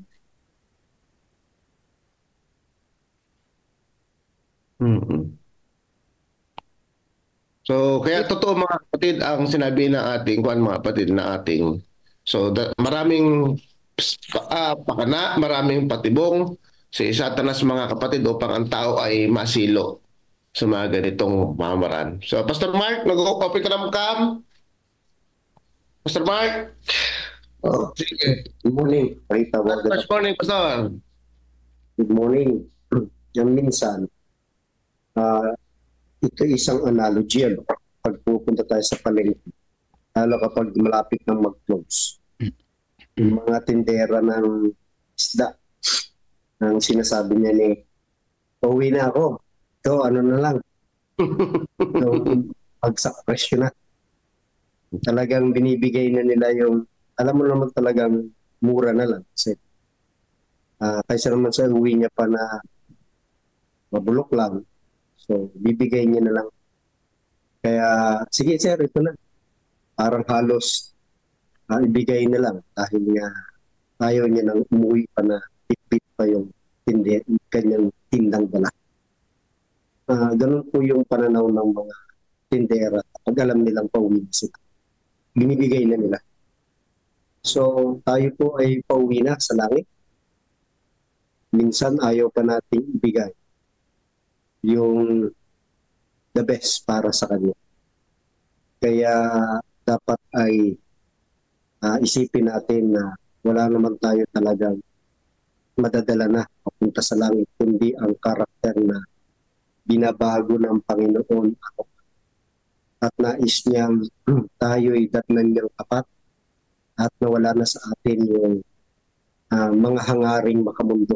Kaya the more na tayo po'y nagbibigay, ay the more na maranasan natin ang kapayapaan, ang kaligayahan. Kaya yung the more you give, the more you receive. It means the more you give, the more you receive love, the more you receive peace, the more you receive satisfaction. Kaya bakit pa natin parang bantulot tayo na ibigay na yung pinaka-the best para sa Panginoon. The more we give, the more we receive love, the more we receive peace, the more we receive satisfaction, the more you withhold. Pag hindi mo ipagkaloob, mas lalo ka lang parang nagkakaroon pa ng pagdududa sa kabutihan at pag-ibig ng Panginoon.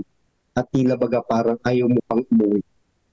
Pero pauwi na tayo, bigay na natin.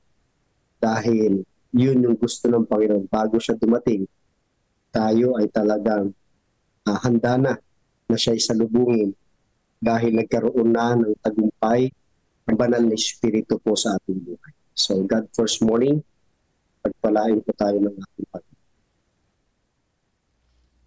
Amen. Amen. Thank you po, Pastor. Pwede pa ba? May oras pa ba? Yes po, meron pa po. Sige po. Yung lesson natin patungkol sa agarang pagdedesisyon, ano po, sa bitag ni Satan, napupunta tayo sa bitag ni Satan, ano? Kasi agaran tayo ng desisyon na hindi na pinag-iisipan at pinapanalangin. Tulad yan yung isa sa mga malalakas na pambitag ni Satan, yan yung mabilisang kita, no? At Kuya Sani kahapon, kalahating milyon. Actually, meron din akong ganyan, ano? Ayoko na lang i-share sa inyo kung magkano, ano? Malaki rin, Kuya Sani. Si Ma'am Jenny din, na biktima rin pala ng kapa. Sa mga kapatid, bakit madaling masilaw tayo sa mga ganyan? Dahil yan si Satan hindi magbibigay ng pangsilaw na o pangbitag na hindi tayo matutokso, no? Kaya ganoon, ano? Pero tandaan natin na hindi naman pala natin kailangan yumaman, mga kapatid. Alam niyo, natutunan ko sa buhay, kailangan lang palang makontento. Yan ang totoo, ano po. Dati nung ako sumasampa pa sa barko, kumikita ako ng siguro na minimum 100,000 yan per month, ano? Pag may overtime hanggang 120,000. Nung bigla ako nagkasakit, biglang binagsakan parang bumagsak yung isang malaking talokbong ng langit sa buhay namin, ano? So wala akong trabaho. Naisip ko noon ay paano na kaming mabubuhay. Pero mga kapatid, ang isang magandang natutunan ko, kailangan lang palang makontento. Dahil dati naman kami mahirap, lumaki ako sa hirap. Buhay naman. Buhay naman, ano? So, ayan, kailangan lang palang makontento. Yun ang sikreto, ano po? So, kung meron tayong natitira sa atin na 80%, kung gagamitin nga natin sa wasto at sa tamang pamaraan, sabi nga ni Pastor Nelson, simula pa kahapon, ay igagayad tayo ng Panginoon, ano? Alam niyo kung anong pinaka-sikreto na mas mainam kaya sa pagyaman? Yun, tayo ay maging channels of blessings. Ayan, ano, tuloy-tuloy na pagpapala, daluyan na pagpapala. kapag yung dumaan sa yung blessings ay i-share mo sa tama sa iba, lalo na sa iglesia, sa mission, o kaya ay basta hindi mo pinanatili sa iyo, ito ay magiging daluyan ka ng pagpapala, patuloy dadaan sa iyong pagpapala, no? So ganun ang magandang sekreto. Ang maganda, kailangan mo lang palang makontento, mga kapatid. So yan, maraming mga kabataan ngayon kasi nasisilaw doon sa mga easy money, online sugalan. Naku po, kung may nakita kayong ganyan, pagsabihan niyo po na ito hindi tama. May narinig din akong ganyan, Sister Jenny, yung treasurer na ewan ko kung parehas tayo na sinasabi, no? Milyon yung kanyang naubos na pera, pati pera ng church naubos, pati yung kanyang ari-arian. At siya natanggal nga sa pagiging treasurer. Hindi ko alam kung ano na nangyari, no? Dahil yan sa scatter ba yun? Scatter, hindi ko alam kung personally ko alam scatter na yun. Ewan ko ba, nakikita kasi nila yung iba na yung mayaman na nanalo. Yan ang magiging biktima yung nakakakita ng inggit. Naiinggit tayo, gusto rin natin yumaman, gusto rin natin manalo na kagaya nila. Nasisira yung buhay natin, mga kapatid. Kaya ito sa lesson natin sa COS, isang napakagandang lesson, pinakamaganda sa devotional na nadaanan ko itong COS. Kaya mga kapatid, patuloy natin i-share ang programa at patuloy tayong umattend at matuto, at higit sa lahat ay mas lalo tayong lumago, ano? Sabi ng mga ibang, ito pa pala dadadag ko, marami ko nakikita ang post na dapat kilala natin si Kristo, pero di ba mas maganda kung hindi lamang natin kilala, kundi dapat ay sinusunod natin siya, no? Knowing God is far different from following. Knowing and following, magkaiba po yan, ano? Kilala lang o dapat ay sinusunod, dapat sundin natin po siya, ano po? Yan po ang aking reply sa umaga na ito. God bless morning po sa ating lahat. Thank you po. Babasahin ko lang po ito ni Brother, sino ito? Winfred po ba ito? Sabi niya, personal reflection, ako rin ay naging biktima ng mga online sugalan na kung saan dito ay kapit patalim na ako para maibalik ang sarili ko sa pagiging mayaman. Kasi nagiging dukha na rin ako dahil nakaubos na ang pera ko nang dahil sa kapabayaan ko. Nung sumali ako dito sa online sugalan, nagbigay nga ako ng investment dito pero hindi na rin naibalik. Yan. Sabi po ni Ma'am Net, talagang mabilis ang bitag ni Satanas at tunay na nakakaengganyo. Alam niya na sa salapi mabilis ang kanyang gawain. Kaya po idinidiin talaga sa atin na isuko na natin ang ating mga puso sa Diyos at maging malapit sa Kanya. Dahil kapag hindi natin siya kikilalanin, talagang si Satanas ang makikilala natin. Mas gusto nila ang mabilisang pagyaman sa Panginoon. Maging kontento ka na, sabi ng Panginoon. Ako ang bahala, ikaw ang magiging daluyan ng aking kayamanan. Maging kontento ka lang. Amen. Salamat po, Ma'am Net. Ngayon po mga kapatid, ay dadako na po tayo sa God First video. At pagkatapos nun, ang part 5 po, ang COS reading, chapter 46.1.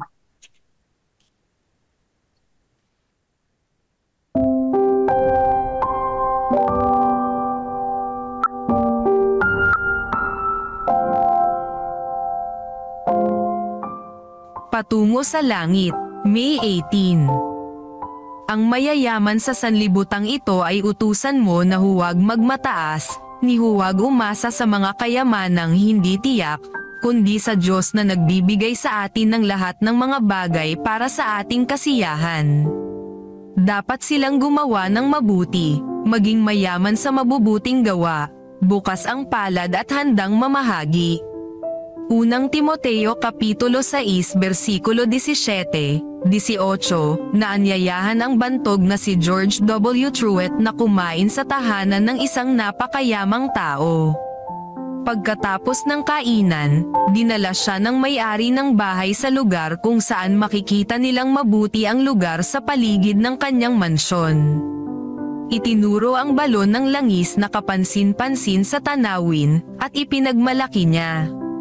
Hanggang sa naaabot ng paningin ng iyong mga mata, lahat ng iyan ay akin. Tumingin sa kabilang panig, kung nasaan ang namumukadkad niyang taniman ng trigo. Ang wika niya, lahat ng iyan ay akin. Bumaling sa silangan at itinuro naman ang malaking kawan ng mga baka. Nagmamalaking sinabi, ang lahat ng mga iyan ay sa akin din. At pagkatapos, itinuro ang kanluran at sa magandang kagubatan at napabulalas siya. Iyan ay akin din, at huminto siya, inaasahang pupurihin siya ng pastor sa kanyang malaking tagumpay. Ipinatong ng pastor ang isang kamay sa balikat ng lalaki at itinuro ang langit ng kabilang kamay. Simpleng sinabi ni Pastor Truett, gaano kalaki ang iyong pag-aari sa direksyon iyan. Ibinaba ng lalaki ang kanyang ulo at nagtapat, hindi ko kailanman naisip iyan. Ang talata sa Biblia ang ating binasa ay pangaral ni Pablo sa bawat isa sa atin.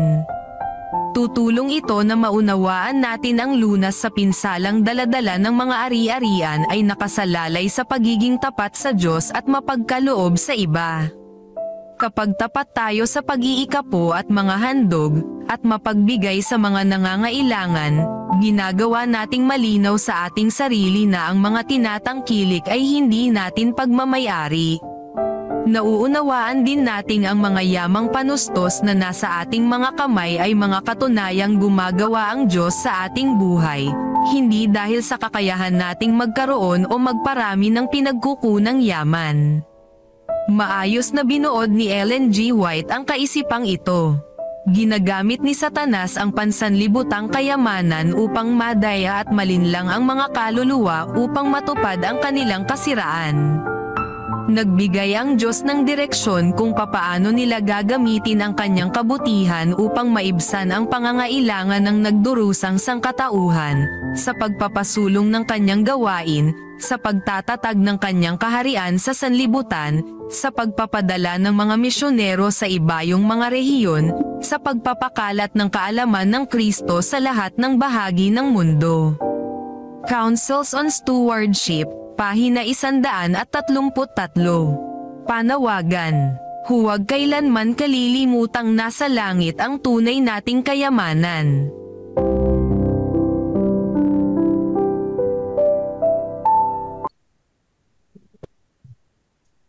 Okay po. Andyan na po ba si Brother Eliakim? Po mga kapatid. So, ang ating pong babasahin sa umagang ito is chapter 46, The Temptation to Speculate.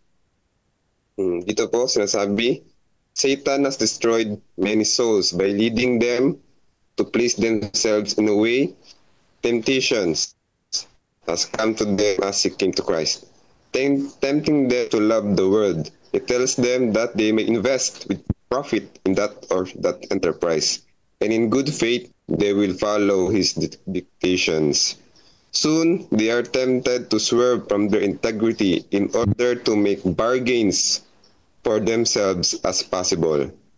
Their course may be perfectly lawful according to the world's standard or right, and yet not bear the test of the law of God. Their motives are called in questions by their brethren, and they are suspected of overreaching themselves, and thus is sacrificed the precious influence which should have been sacredly guarded for the benefit of the cause of God. The businesses which might be financial success in the hands of a sharper who will sell his integrity for the worldly gain would entirely inappropriate for a follower of Christ. All such speculations are attended with unseen trials and difficulties, and are fearfully ordealed for those who are engaged in them. Circumstances often occur with natural cause reflection to be cast upon the motives of these brethren. But although some things may look decidedly wrong, these should not always be considered a true test of character. Yet, they often prove to be the turning point in one's experience and in destiny. The character becomes transformed by the force of circumstances under which the individual has placed themselves. A dangerous experiment. It was shown that it is dangerous experiment for our people to engage in speculation. They thereby place themselves on the enemy's ground and subject to great temptation. And then comes a feverish unrest and longing desire to obtain more rapidly than present circumstances will admit. Their surroundings are accordingly changed in hope of making more money, but frequently their expectations are not realized, and they become discouraged and go backward rather than forward. This has been the case with some, and then they are backsliding from God. The Lord prospers some. The Lord prospers some of our dear brethren in their speculation. It would have been proved their internal ruin.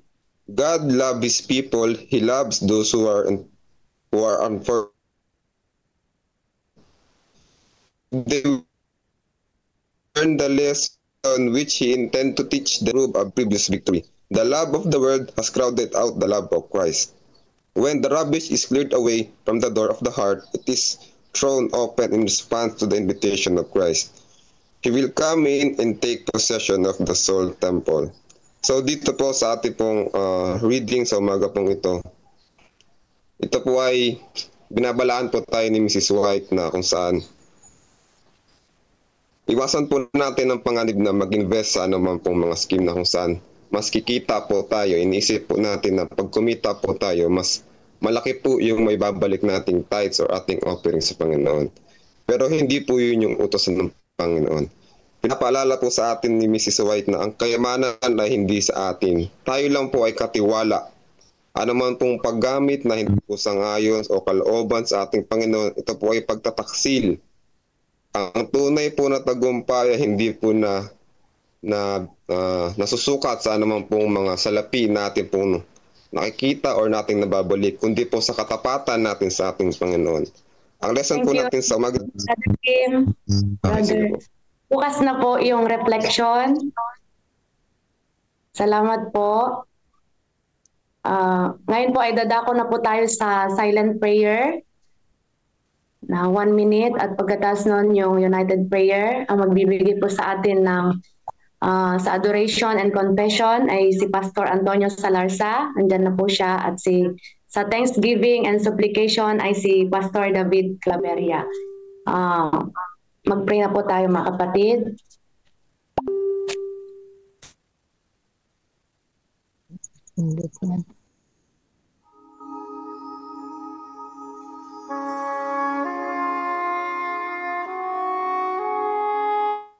Amen mga kapatid.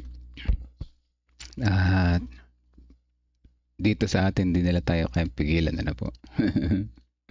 Itutuloy natin ang pag-unawa sa ating lesson na po.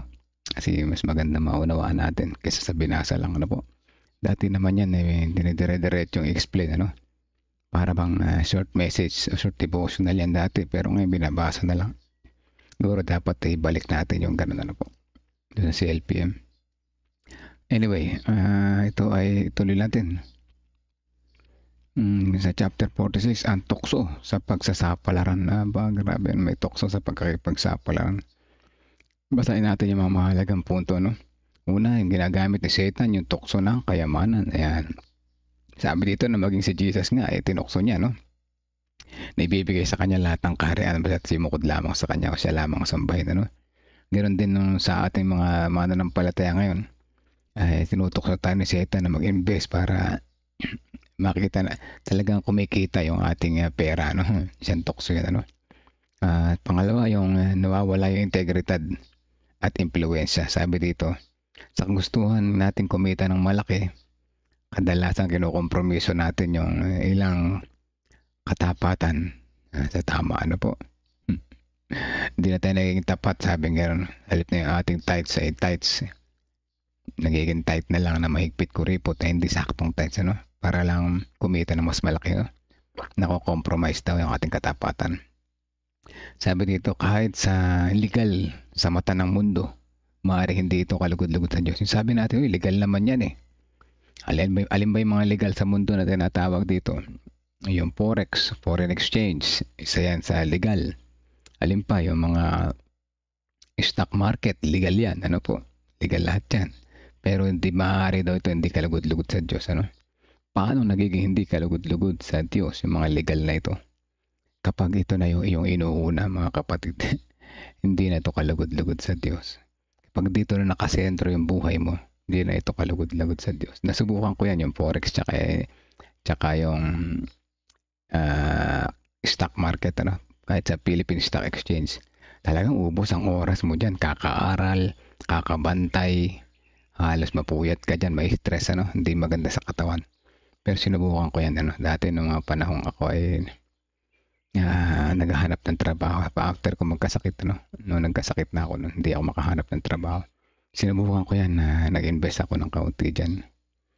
Pero pinag-aralan ko mabuti. Natutunan ko. At kumikita, pero sa bandang huli, nalugi din. Kasi nga, naubos yung oras mo dyan, stress ka. At hindi yan kalugod-lugod sa Diyos dahil yun nga, naubos na yung oras mo dyan. Wala ka na, napupuyat ka na, wala ka ng oras sa ministry, pati worship, nadadamay na rin, wala na rin worship. So, delikado, no? So, maaaring legal nga sa Panginoon ng mundo, ngunit hindi ka loob-loob sa Panginoon. So, ayan, tingnan natin dito sa pangatlo, epekto sa spiritual na kalagayan. Yun nga, magkakaroon ng epekto sa iyong spiritual na kalagayan, ano? Ang pagsali sa ganitong mga gawain ay madalas doon. Sabi nga sa lesson, sinabi rin nga pala sa lesson ito, ang pagsali sa ganitong gawain ay madalas humahantong sa kabalisahan, pagkalito at paglayo sa Diyos. Eksakto, mga kapatid, ganyan na nangyari sa akin, di ba? Eksakto talaga. So, ang pagnanasa sa mabilis na kita ay nagiging hadlang sa tunay na ugnayan kay Kristo. No easy money, mga kapatid. There is no easy money.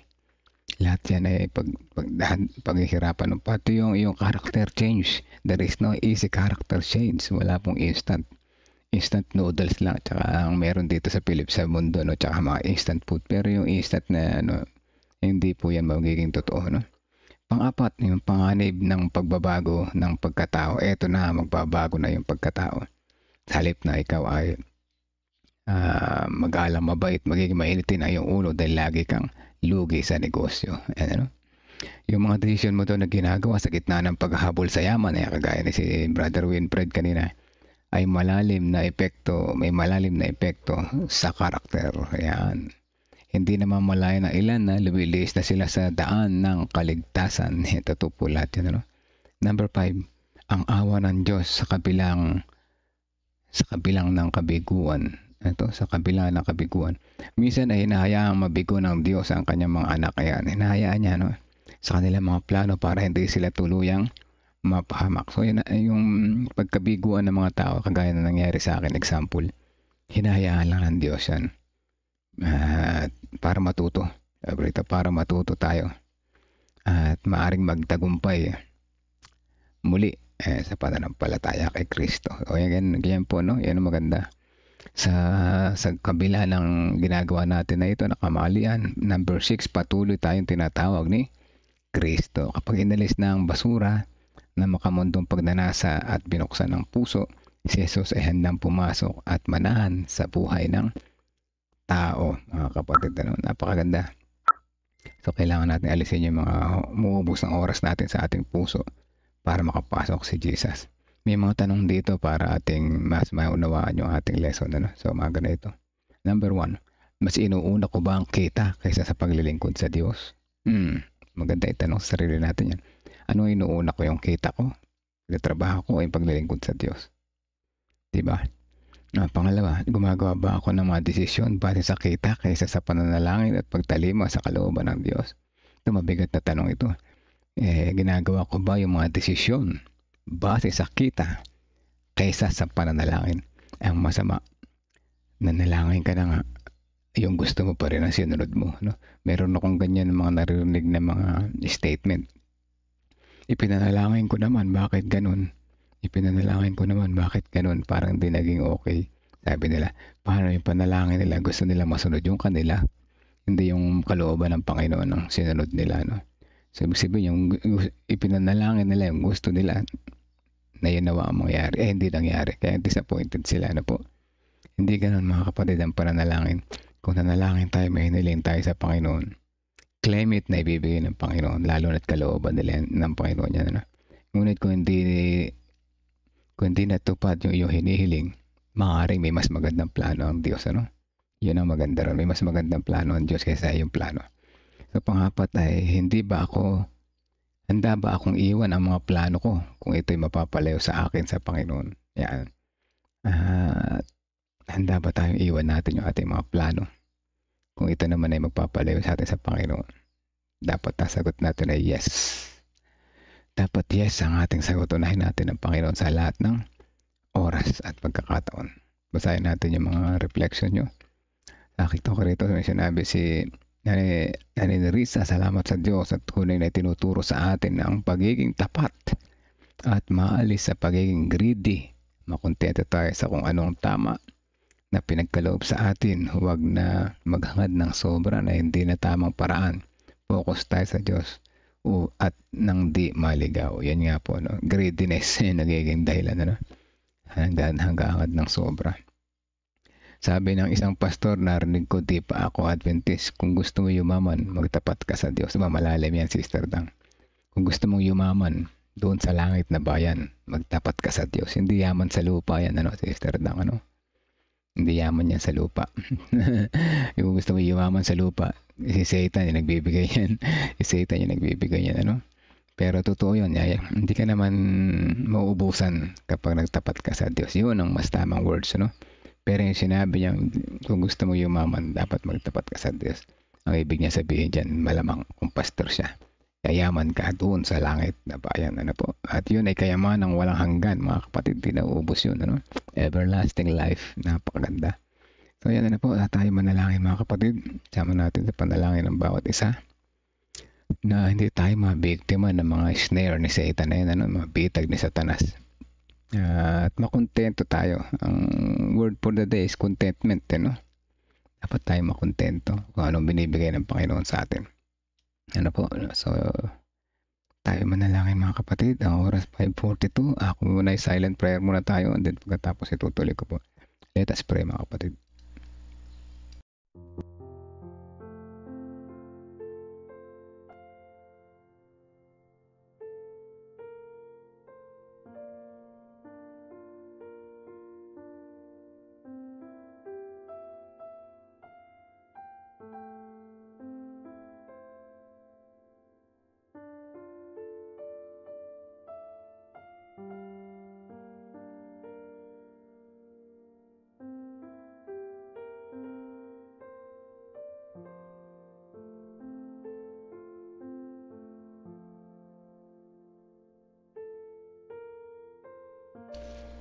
Okay po, tayo manalangin.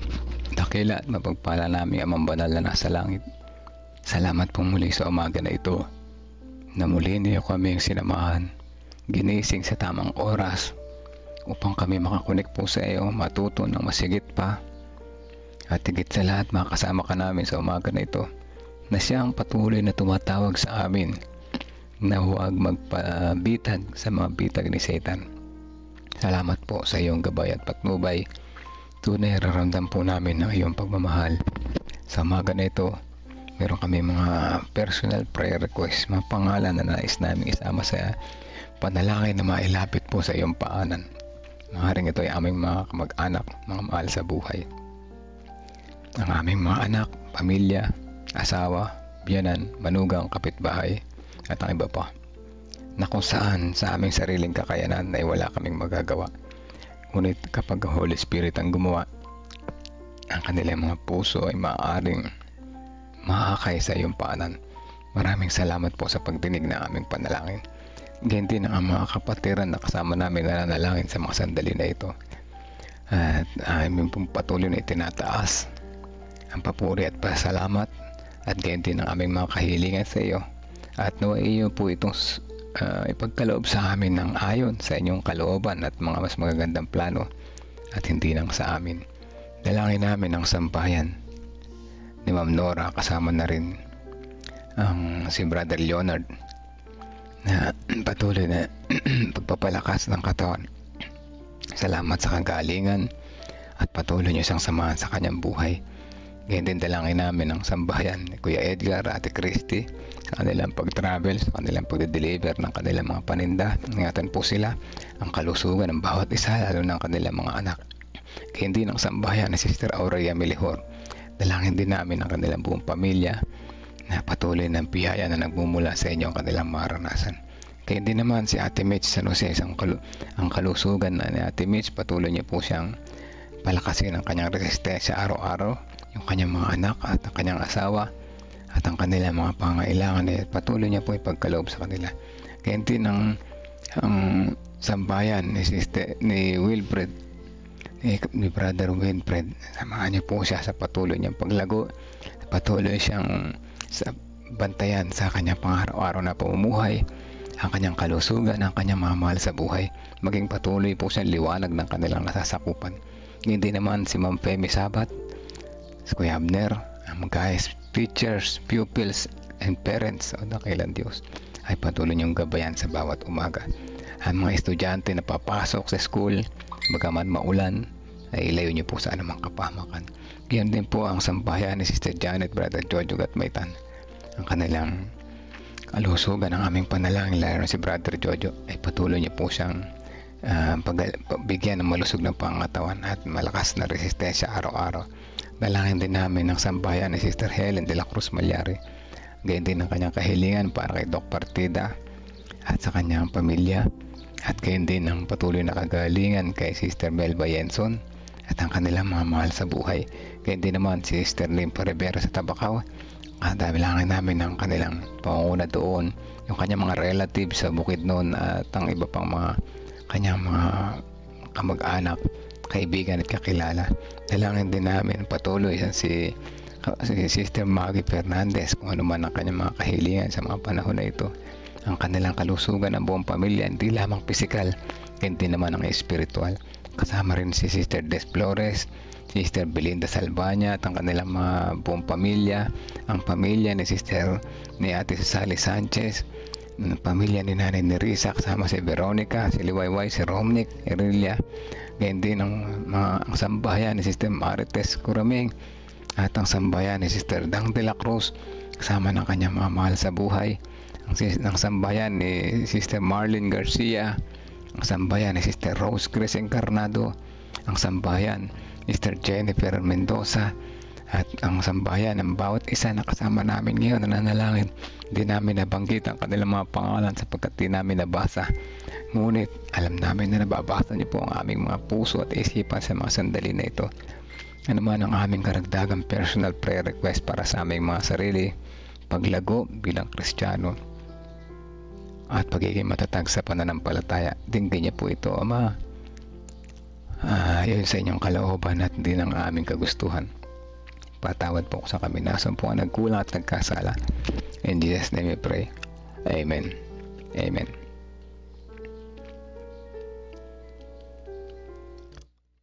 Amen, mga kapatid. Salamat po sa mga prayer warriors. Salamat sa mga nag-share. Salamat sa patuloy na kumukonek sa God First Morning. Ito po ay isang sandata natin sa tukso ni Satan, mga kapatid. Ano po? Kung wala ito dahil may manghihina tayo, mga kapatid. Salamat sa mga nag-response. Ano po? Sister Aurelia Melihor, salamat po sa inyong pag-response. Na-appreciate ko po. Si Sister Sweetie Burgos Lopez, salamat po. Oras 5:49 ng umaga. Sister Nancy, salamat din po. Kamusta sa iyo dyan? At gayon din sa iba pang mga nadyan sa live na alam ko mga gumagayak sa school, yung iba dyan, 5:49, nagbe-breakfast na iba papunta sa school, sa work. Okay lang yan, diretso lang. Mahalaga nakikinig tayo na po. Ate Mitch, si Sister Jennifer Mendoza, salamat po sa response. I appreciate your response, mga kapatid. Gayon din, good morning kay Sister Maria Isabel Makasakit. Salamat po sa inyong response. At sa lahat ng mga nandiyan sa background, magandang umaga sa atin lahat. Makulimlim na naman, kung mag-uulan na naman maghapon. Kahapon nadali ako. Para ako nilagnat kahapon, nahigalan tuloy ako. Maulan kasi, naulanan ako, hindi ako agad nagligo. Ayan, nadali ang mahinang katawan lupa. So ngayon dapat mag-ingat na. Yan, salamat din po, Ate Sally Sanchez.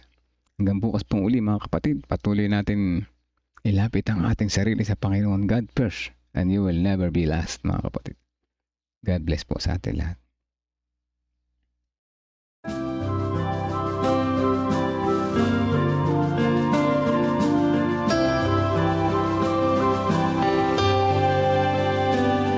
I hear the voice of Jesus calling. My answer is, I will go. I see the need of people crying. My answer is, I will go. I go to share the message of love. I go to share the blessed hope. But if I get discouraged, I call to Jesus' help.